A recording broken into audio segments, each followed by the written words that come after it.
CarolinaPrepper.com. If you're looking for quality food storage for hiking, fishing, hunting, basic survival needs, or just for everyday use, check out our food storage line at CarolinaPrepper.com. We also carry other fine quality products, such as our can-can concealment holsters for men and women. Keeping your firearm under cover and within reach puts confidence in your hands in any situation. Our products are 100% American-made. Check us out today at CarolinaPrepper.com. Knowles on the news. Susan Knowles.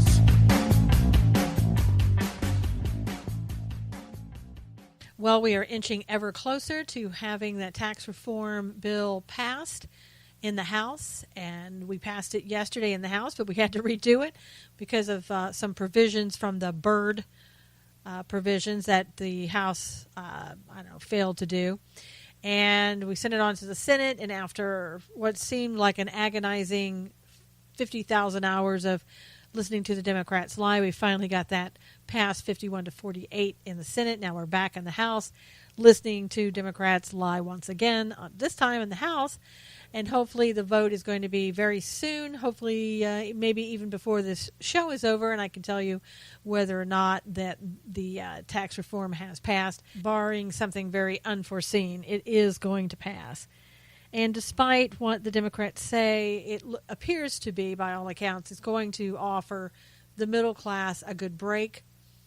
And because we're not a socialist country, not everyone is going to get the same amount of money. I know that's surprising for some people. It's surprising for those people who have lived under the socialist regime of Obama for 8 years. They don't know what money in your pocket looks like. And unfortunately, people who will have money in their pockets who were raised under the Obama regime will think there's something wrong with that. Well, if I've got money in my pockets, that means somebody else is suffering. That means I'm not spending enough money for charity. That means I'm rich, whatever the reason is. But for everybody else, the money in your pocket will allow you to pay off debt, buy food, send your kids to different summer camps, let's say. Also to be able to save for college and retirement, things that you weren't able to do in the past. I mean, we haven't seen anything like this, and probably not even as good as we're seeing now. But we haven't seen anything like this since Reagan. When was the last time you were told you were going to get money back in your pocket? It's been so long. I think George Bush, GW, was the last time that we saw any type of tax break. And it was very short-lived, and we moved on. And then we went into the Obama era where you were told, oh, don't worry, 3 jobs is a good thing. You need to give until it hurts. This is the new normal. Get used to it. This is the way that we can equalize America with the rest of the country. And that's what we were living under. And now we have a president who says, let's put America first. America should be great again. America should have money in their pockets. And that's what he's aiming to do. Of course, with the Democrats kicking and screaming all of the way, of course. And really what they're doing and what they're afraid of is the fact that you're going to find out that under them, under the Democrats, you will never, ever have what you deserve. You will always be poor if they have their way. And the reason they don't want you to know how good it's going to be under President Trump is because if you find that out, then maybe you won't vote for a Democrat ever again. If you find that out, you'll find out perhaps that you've been lied to. And you'll also find out that you don't need these elitists because they are the ones keeping you down.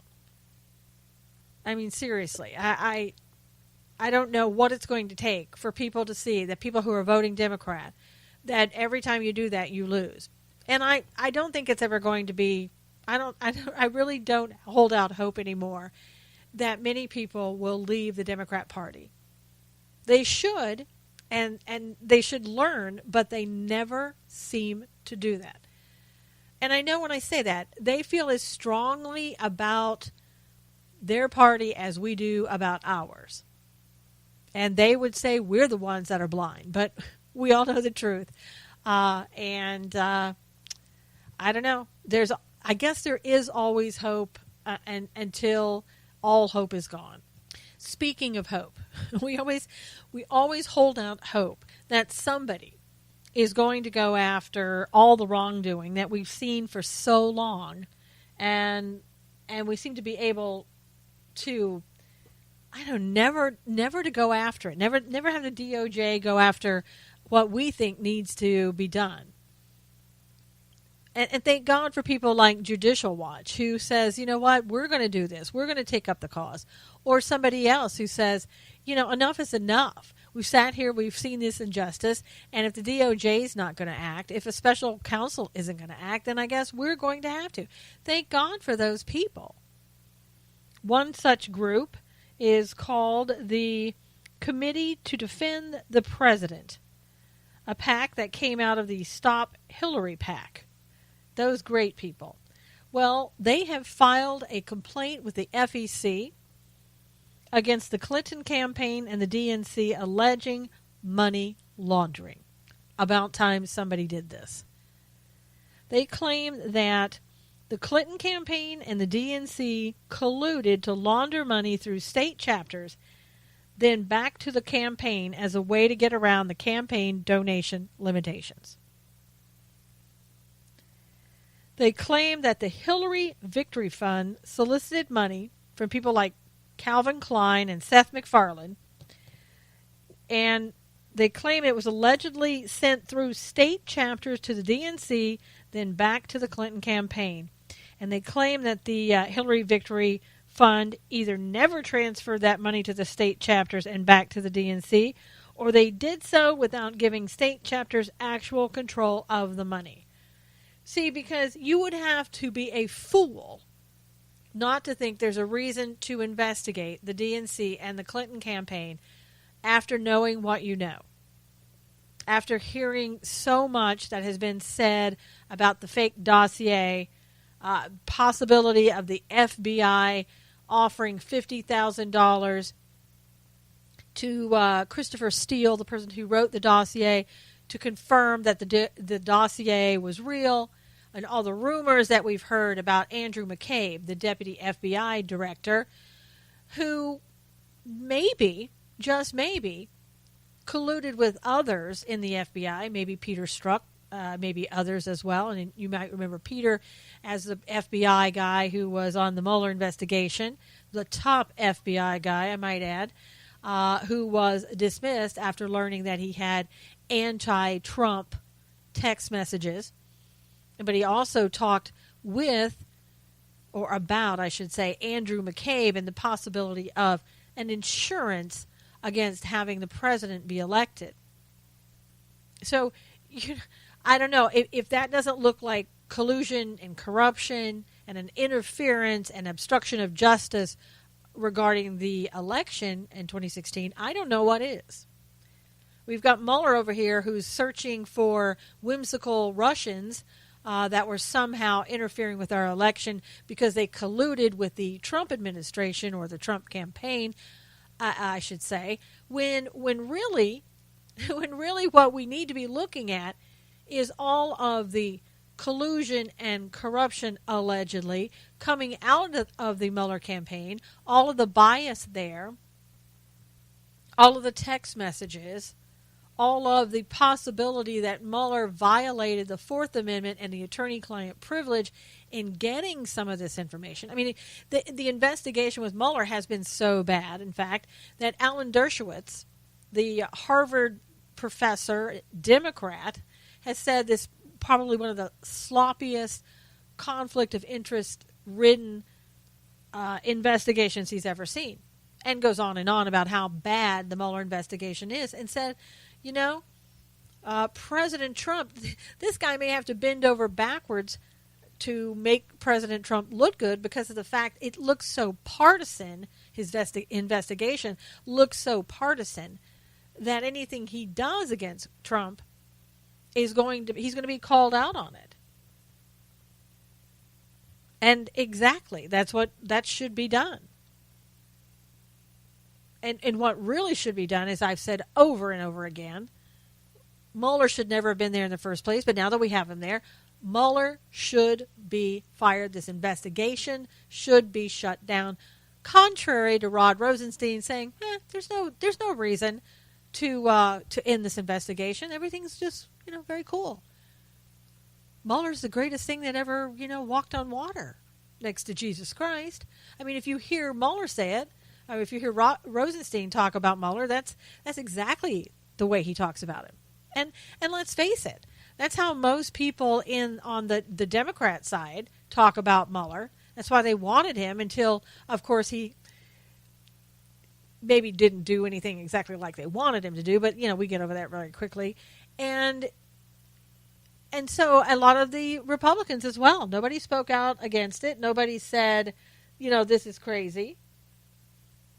They wanted Mueller too. Oh, he's so good. Well, you can see how good he is. He's so good, in fact, that he's probably ruined his reputation permanently. I don't think coming out of retirement was a really good thing for him to do. I think that he should have just stayed there and gone out with his great record. Great record of being a former Marine, Bronze Star, this and that. I mean, the guy was great in the military, and I'm sure he's a great person in things that he does. I don't think he's so great in doing what he's doing right now. And then you have other people, well, gosh, but he got 2 indictments. Yeah, he got an indictment for a guy who lied to the FBI twice. Wow, that was enough right there that made spending over $7 million worth it, right? No. It's been ridiculous. And he's still looking for needles in a haystack. So much so now that there's been rumors that we're now starting to look at Jill Stein, because Jill Stein happened to be at the same dinner that Flynn was at with the Russians. So now we're going to look and see if Jill Stein was colluding with the Russians. Here's what I think we ought to do. I think we should look at everybody but the Trump administration, because it seems like, with what we're hearing, that everybody but the Trump administration may have been colluding in one way or the other, either with the Russians or together to try to interfere with the 2016 election. And it was so great to hear Trey Gowdy, chairman of the House Intel Yesterday Oversight Committee, saying after Andrew McCabe had finished his 8 hours of answering questions by Gowdy's group, said, I would not be surprised if McCabe is gone very soon here in the FBI. And who would know better than Trey Gowdy, who sat there and listened to 8 hours of information? I mean, this guy, there's so many conflicts, if nothing else, with McCabe. Get rid of him. And even Chuck Grassley has called for Christopher Wray, head of the FBI, to get rid of Andrew McCabe.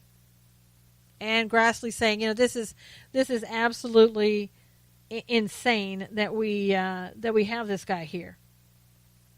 That we need to get rid of him for just the simple reasons of what may have happened between Strzok and McCabe. For that information, that one little text about the insurance against having President Trump succeed. He needs to be gone, and he does. He needed to be gone probably day one, along with Comey, who needed to be gone. I don't care what you're saying on the left there and how much you love Comey. Comey needed to go. Comey also needs investigating.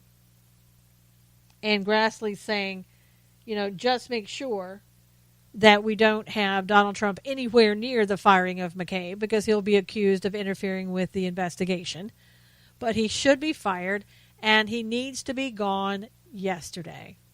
It's just too bad that when, I guess looking back on hindsight, when the Trump administration got up and got started, I think the first thing that they should have done day one is just gone through there and gotten rid of so many people. All the Obama holdovers that they could have gotten rid of, they should have gotten rid of. They should have just said, you know what, see ya. And I don't think we'd be in the position that we're in. I think Rod Rosenstein, I really think that he should have gone immediately. There's I have read that President Trump wouldn't accept his resignation because he'd been. I think President Trump felt that he'd been doing this job for so long that he cared about his job and had a history, and that's all well and good. But I think too many years under the Obama administration just wasn't good for him. And I think President Trump probably is sitting there thinking, maybe I should have taken that resignation letter, because we would have had somebody else in there, and somebody that was pro-Republican, pro-Trump, perhaps, and we wouldn't be in a Mueller investigation. We would have told Comey, to go pound sand, even when he brought out what he did, thinking, oh, well, I've got to get this information out so we can have a Mueller investigation. He even said, this is what I wanted. I wanted this to trigger a special counsel investigation, and he got what he wanted by bringing up the conversation with President Trump and pretending that there may be obstruction of justice. But had we had somebody in the DOJ, deputy DOJ, we probably would not be in this mess.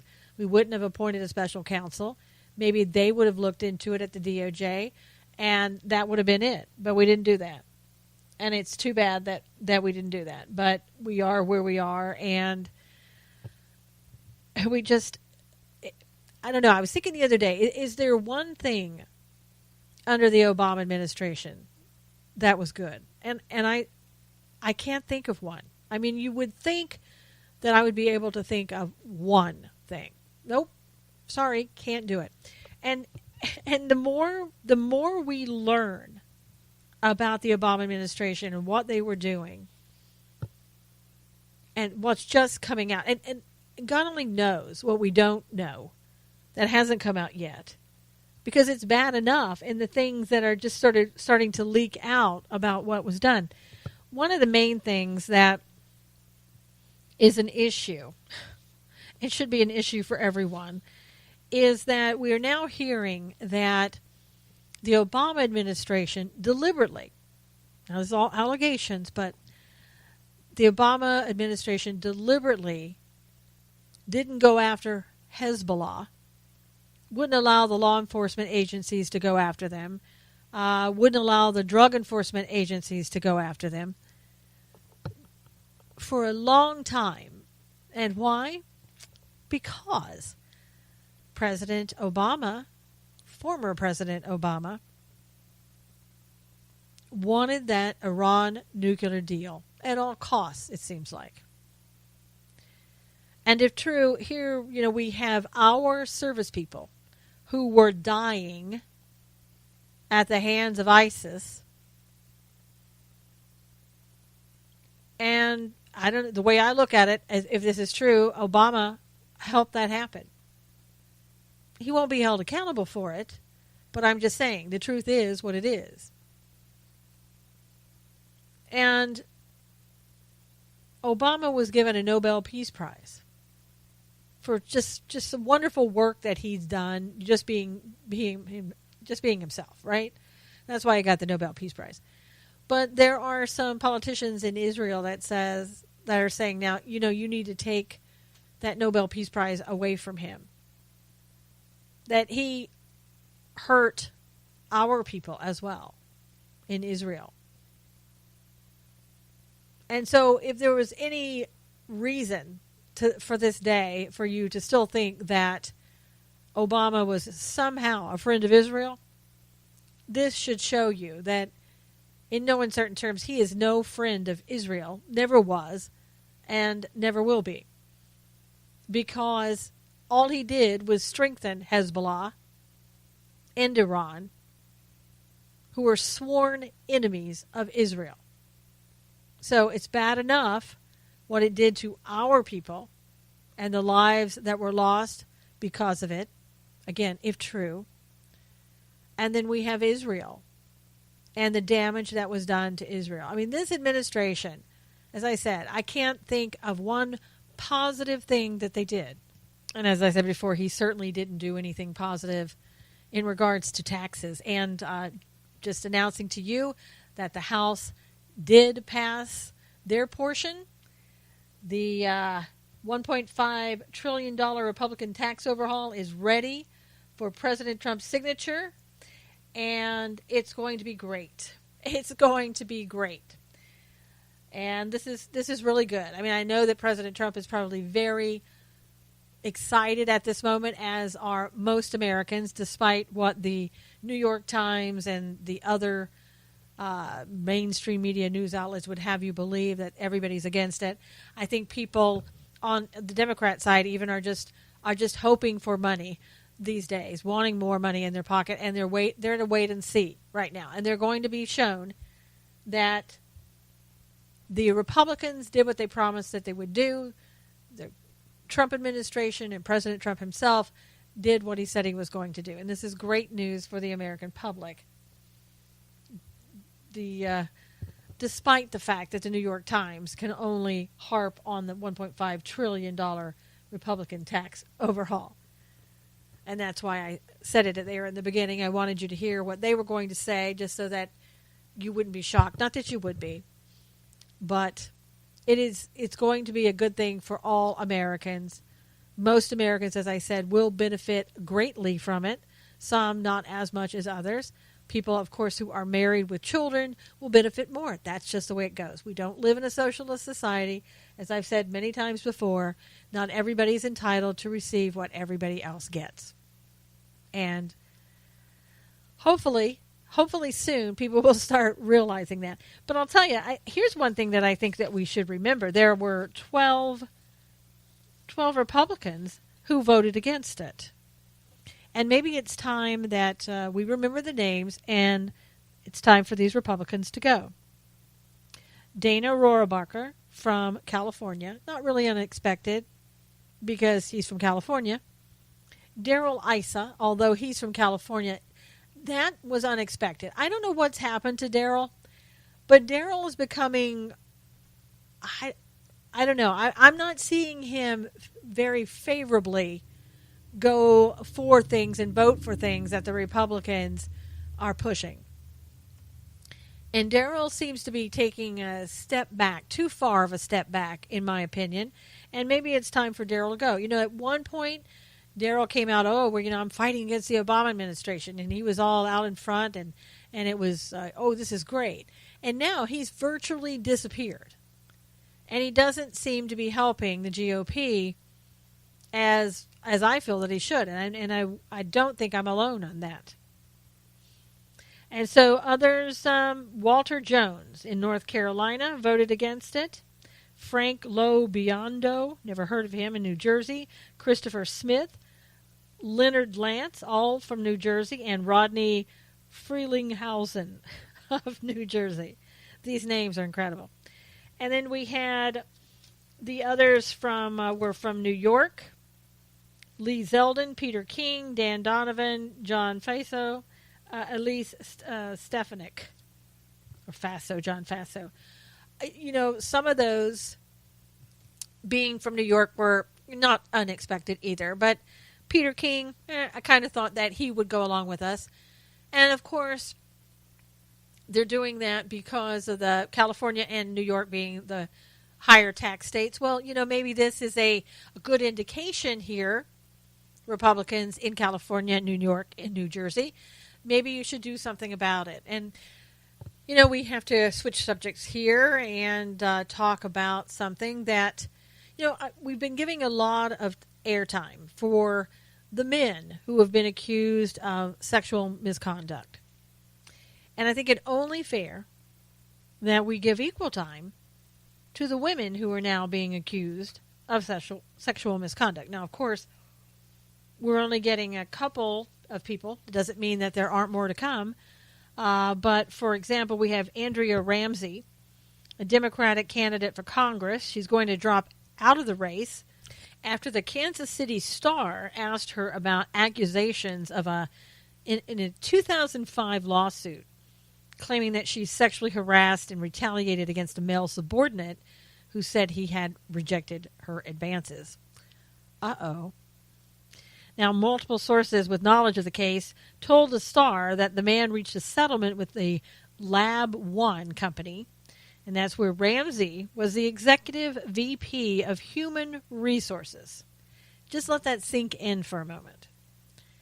If you feel like you're getting sexually harassed or harassed in other ways on the job, what do? Well, you go to HR, Human Resources. Hey, look, I'm being sexually harassed and bothered by another employee or my boss, and you run right down to HR and you expect HR to do something. Well, unless when you go down to HR, you're met by the executive vice president of Human Resources, who may be the one, allegedly, who's sexually harassing other people. And then retaliating against them when they don't accept the sexual advances. Now, Lab 1 agreed to dismiss the case permanently after mediation in 2006. But she's history. And, turnabout fair play. Look at all of the men who have been accused with no due process. They have to leave. Now, some of them chose to leave, and others, they just were asked to leave. And again, I'm a big proponent of due process. I think if somebody makes an allegation against you, you have a right to face your accusers. Well, here is another case of a woman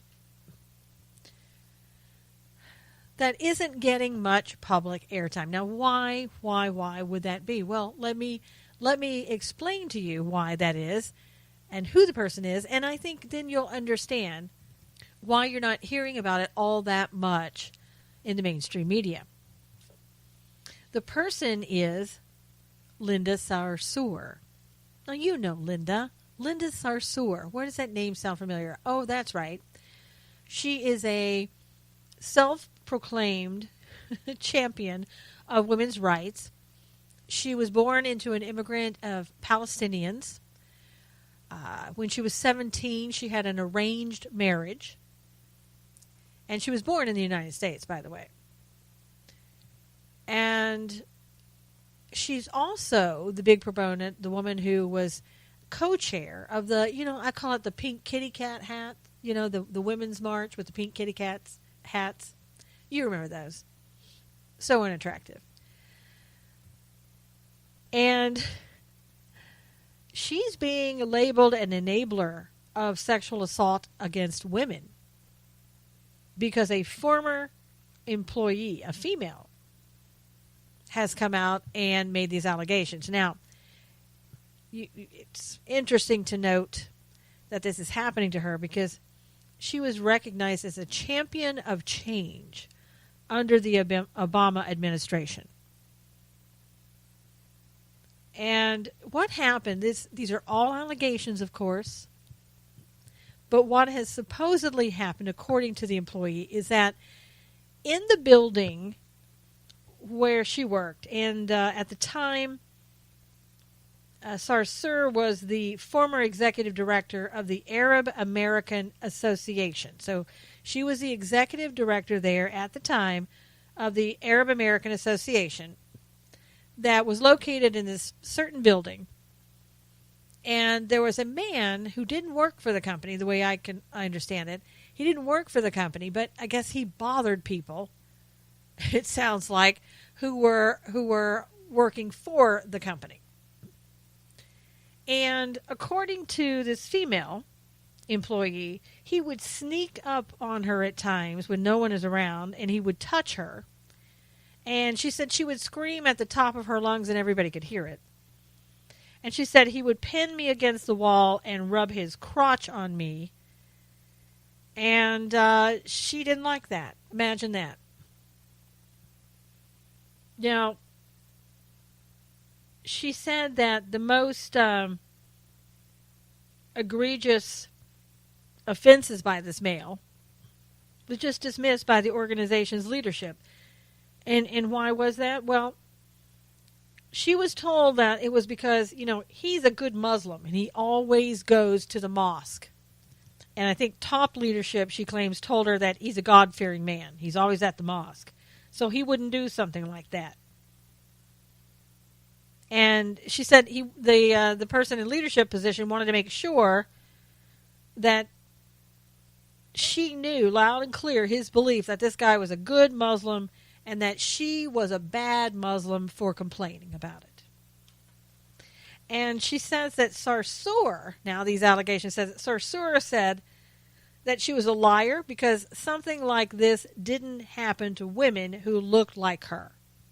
So in other words, she wasn't, I guess, Sarsour, the allegations are that Sarsour was saying that, you're not pretty. Maybe she was overweight. I'm not sure what the case was, but apparently Sarsour didn't think that she was attractive enough for this man to come after her. I'm not sure. And she said that Sarsour said, "How dare I interrupt her TV news interview in the other room with her lies." So it was something that she felt important enough to interrupt Sarsour, even during her interviews, to have something done about it. And according to this female, Sarsour allegedly told her that the man had the right to sue her for false claims, adding that the assaulter allegedly had the right to be anywhere in the building he wanted to be. Well, that may be true. He may have the right to be in the building. He doesn't have the right to sexually assault other people. Now, also, this woman claims that she was told by Sarsour that she would never work in New York City ever again for as long as she lived. And the female said she's kept her word because she had me fired from other jobs when she found out where I worked. She's kept me from obtaining any sort of steady employment for almost a decade. Now, again, caution you, these are just allegations at this point. And other people have said this female is telling the truth. They were witnesses to it. They've sort of corroborated the story. Now, corroborated the story, I should say.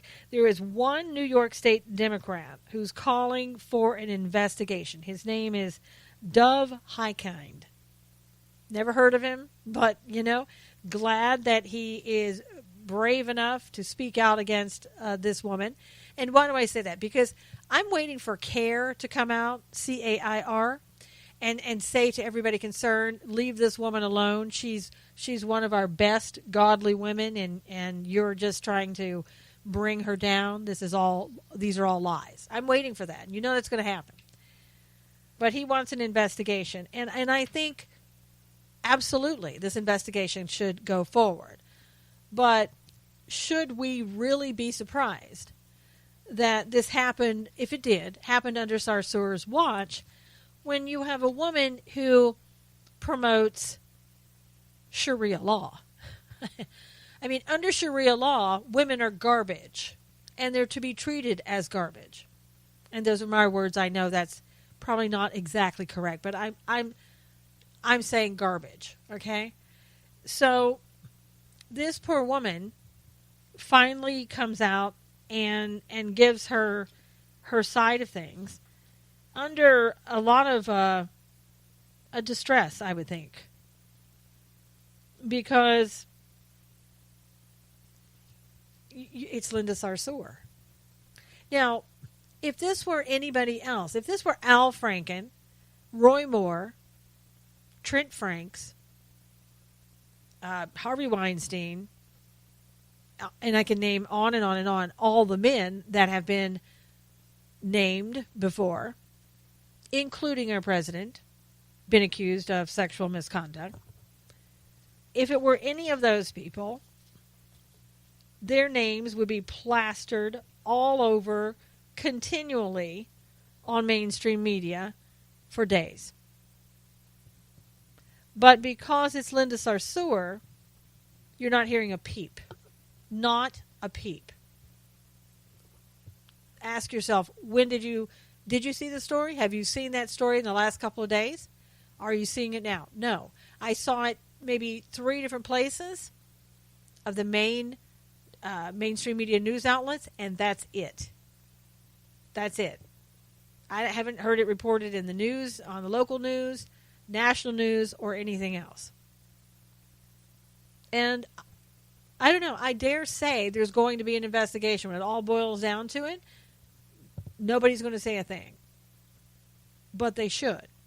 And let Sarsour have her day in court. Now, which court, I don't know. I do know, but I know which one she would choose. Let her have her day in court, and let this woman, this victim, alleged victim, have her day in court and perhaps get justice.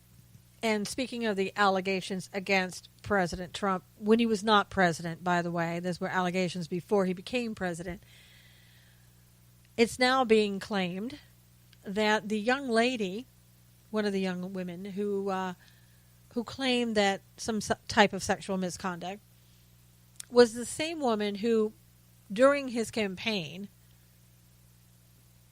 called him, asked him, pleaded with him, however she did it, wanting to be his makeup artist on the campaign. Now, I don't know about you, but if somebody has committed some type of sexual misconduct against me, I'm not going to call them up and ask them, can I be their makeup artist during the campaign, assuming the story is true. So I would say, if it turns out that this is true, there's one that has really bitten the dust. We can rule her out as somebody who has a valid claim against Donald Trump. Now, there's another story, again, that you're not going to hear about in mainstream media. It's not going to be all over the news. It's not going to be reprinted 1,000 times because mainstream media doesn't want you to know that if that's true, President Trump has totally been vindicated as far as that woman is concerned. And it's really something, again, how quick we are to go on about certain people, mostly men, and talk about them. But when something comes out that proves that one of the accusers lied, we're not going to talk about that at all. Equal justice? I don't think so. Now, I want to talk to you a little bit about the Bundy investigation. You remember about what happened with the Bundys in Nevada and the standoff in 2014 and just how egregious all of that was and what happened in Oregon. Well, there's been an investigation into the Bureau of Land Management's handling of the 2014 Nevada standoff with rancher Cliven Bundy. And I know you remember watching on TV and seeing what was happening there and how the government was coming in and everybody was armed and it looked like horrible things could happen. But it was revealed by this 18-page report by BLM Special Agent Larry Wooten, who addressed the Department of Justice and gave them this 18-page report. He discussed some of what he witnessed during his 3-year investigation. And I tell you, it's really egregious, really egregious. He said that there was a BLM agent's kill list featuring people who had committed suicide while under investigation by the agency. BLM agents and officials referred to the Bundys as retards and douchebags. And agents bragged about grinding a Bundy family member's face into gravel. And a lead prosecutor said they preferred ignorance of the investigation details that would benefit the Bundy's defense case. Former Special Agent Dan Love, who was in charge of impounding Cliven Bundy's cattle in 2014, according to the report, conducted the most intrusive, oppressive, large-scale, and militaristic trespass cattle impound possible. Wow.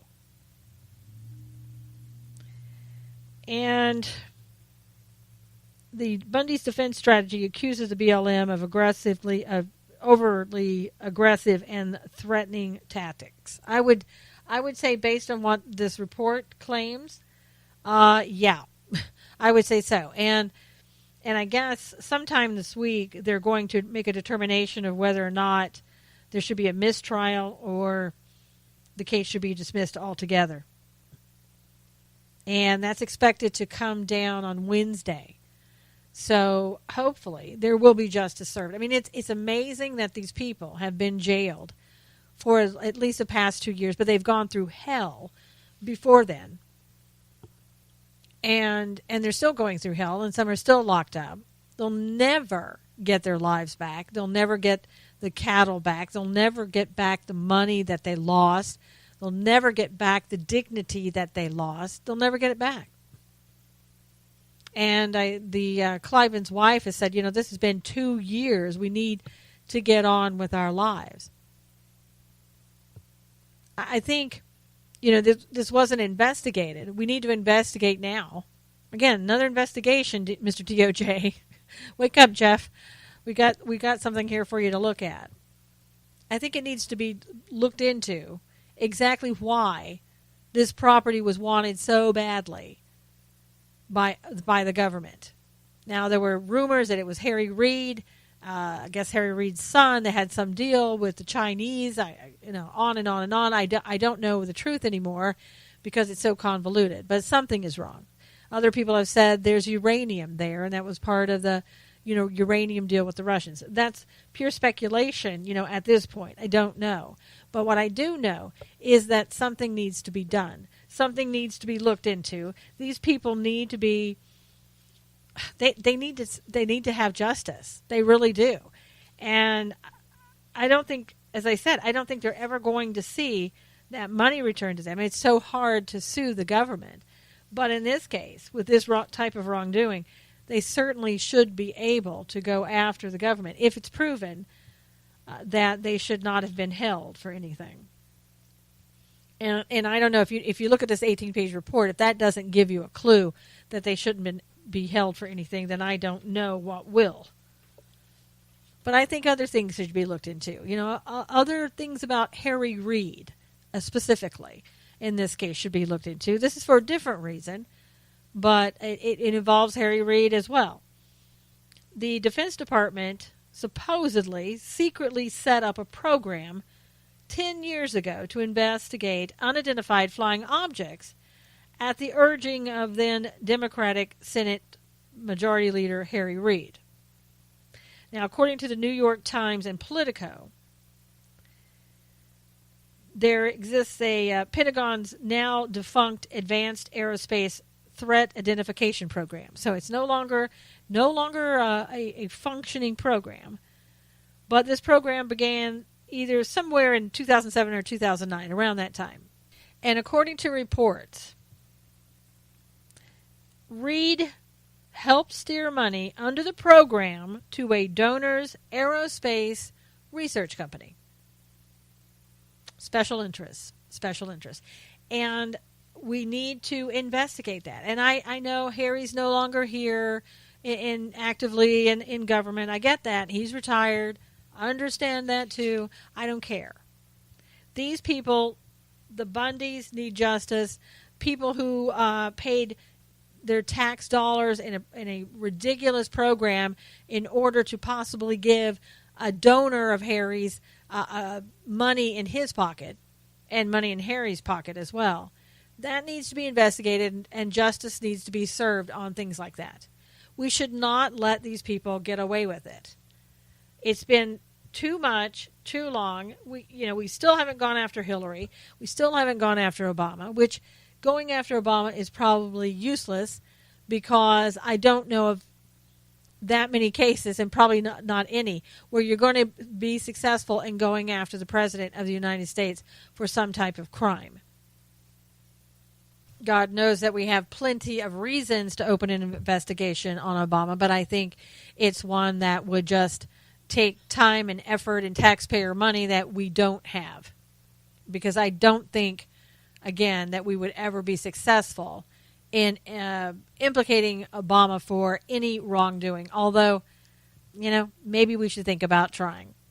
And it just seems like a lot of times we never get over that I almost call it, I want to call it oppression, that oppressive feeling at least that we had, many of us had under the Obama administration.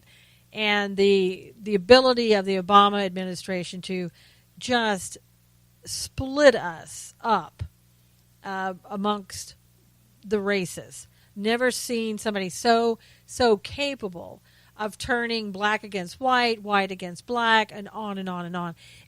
I've seen that since the civil rights era, really.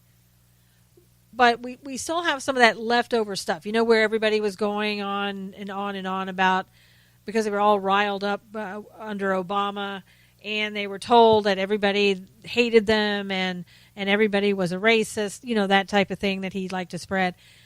Well, we have this community that it seems like they're still under the Obama era, and I know what you're going to say. Well, it is California, because this is taking place in Palm Springs, California. And what happened is apparently there's a grove of trees and a fence, like a chain link fence, that separates the black community from a golf course. And the black community there has said, you know what, this is reminiscent of segregation and discrimination. Now, I don't know how that is. I don't know how they justify that. I don't know where they come up with that, other than the Obama administration, again, left over sort of that, let's just keep the racism talk going forever and ever, and the white privilege and you name it. But for me, let me just say, if I lived next to a golf course, I would really appreciate the grove of trees. Because here's what's going to happen. The trees are going to come down, probably much to the chagrin of the hugger tree people, but they're not going to protest it because then they would be racist.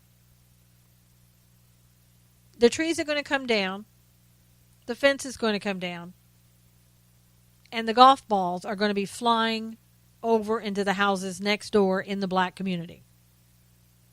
And then what are you going to say? You got to stop playing golf. I mean, that's what Obama would do, right? And again, some people are still under the same mentality that Obama had them under, of thinking that everything is done against them. Nothing's done for them. So we take down the fence, we take down the trees, golf balls come flying, and the city's going to be sued, the golf course is going to be shut down, you name it. It's just, it's never ending. It's ridiculous, but it's crazy. And to think that this is some type of segregation and discrimination. Okay, I don't know about you. I grew up in the South during the civil rights era. There was a lot of racism, segregation, and discrimination in the South. You have to say it. It's because it's true. I don't remember the same type of atmosphere in California, especially Palm Springs, California. I would be surprised if Palm Springs existed at that time. I would be surprised that anybody had those thoughts of racism in California as they did in the South. That they would go, you know what? Here's what we're going to do. We're going to put up trees separating the black community from us over here at the golf course, assuming there was even a golf course there. It's crazy, absolutely crazy. What's going to be next for these people? Are they going to go to, in California? Here's what used to happen in California. Let me tell you something you may not be aware of.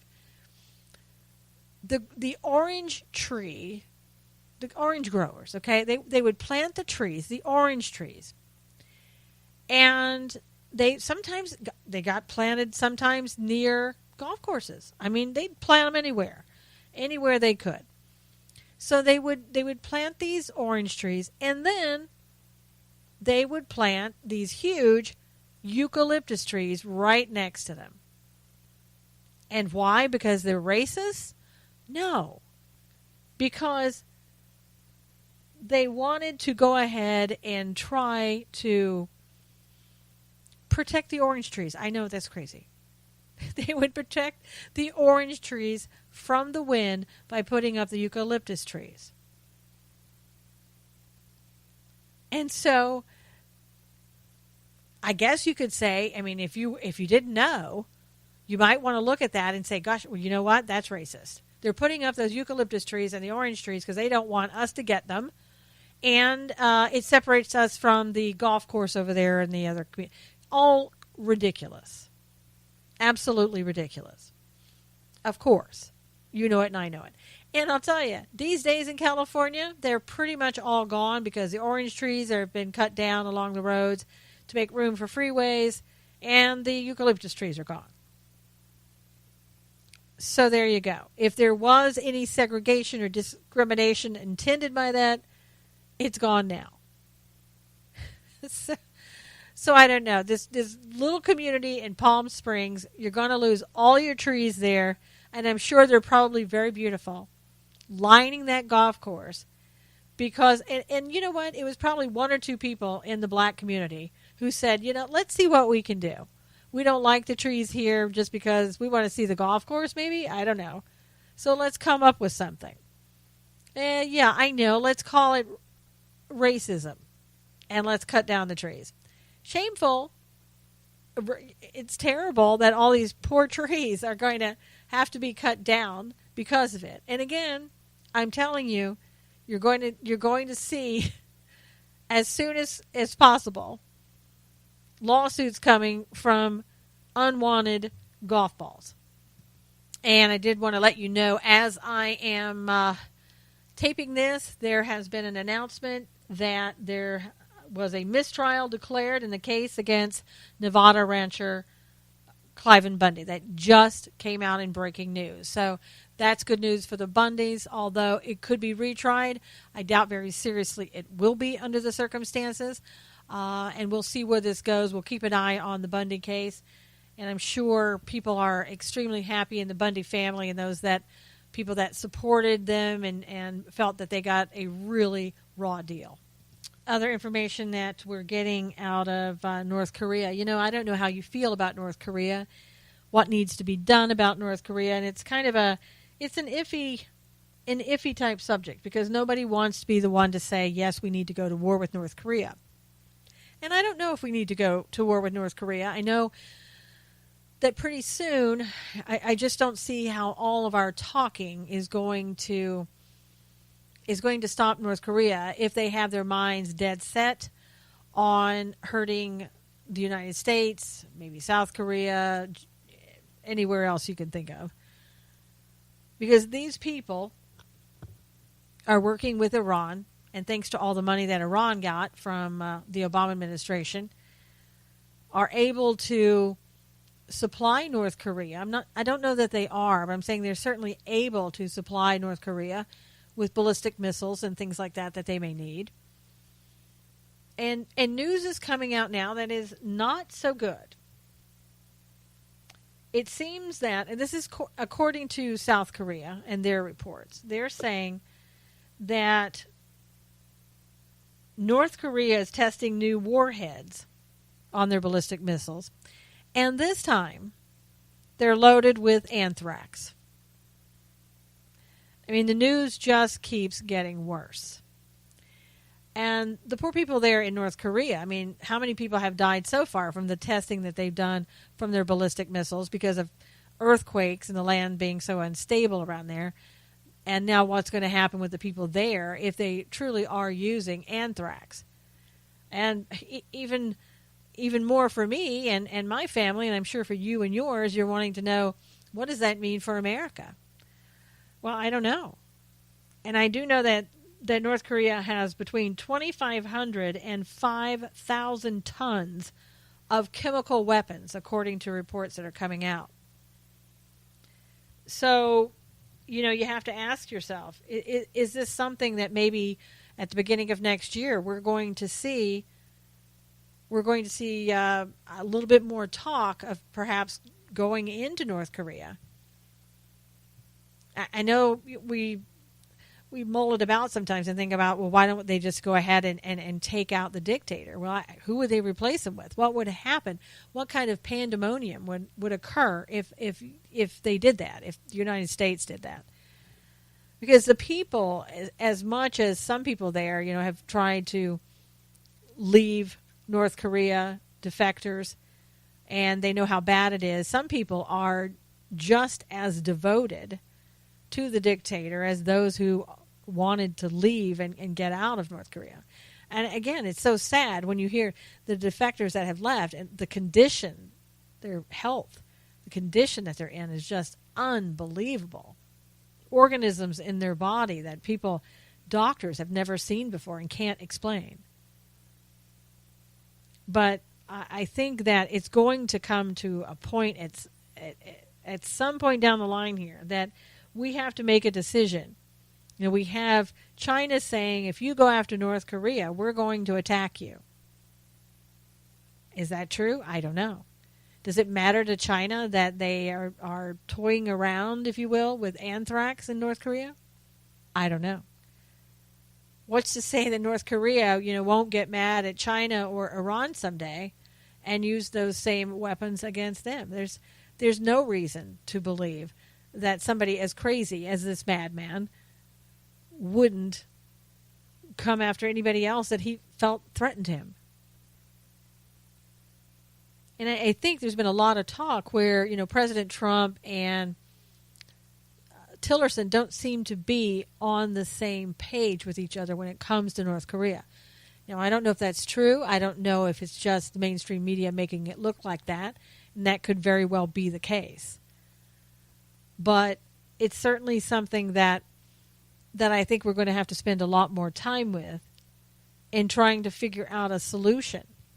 Because the longer we talk, the more he comes up with stuff like anthrax. He just amps it up and amps up the concern for the nation. And as much as we on the right know what a concern that North Korea is, the people on the left, if you tried to do something about it, they would be the first to step up and say, let's just coexist. You're just trying to start a war. So, we're really in a very difficult position. And I don't think we'd have the support of the Democrats in Congress to do anything either. Because, let's face it, the only thing that they would want to do is come out and say, oh, President Trump, he's trying to do something without asking Congress, even though, of course, he would be asking Congress. They would just be going crazy over it. They would be putting the attention back on President Trump and talking about how he just wants to start a war. Again, with the left and the far left, logic is not something that's put into the equation. I think common sense and logic are just gone where they're concerned, and we have to keep that in mind. So I think after the holidays, I think purposely we're not talking about it before the holidays. It's going to be something, if at all, we do after the first of the year. And we may start ramping up the talk about that because it may just well be necessary. So I want you to know that you should start seeing these tax cuts in February. At least that's what we've been told. That will be a wonderful thing.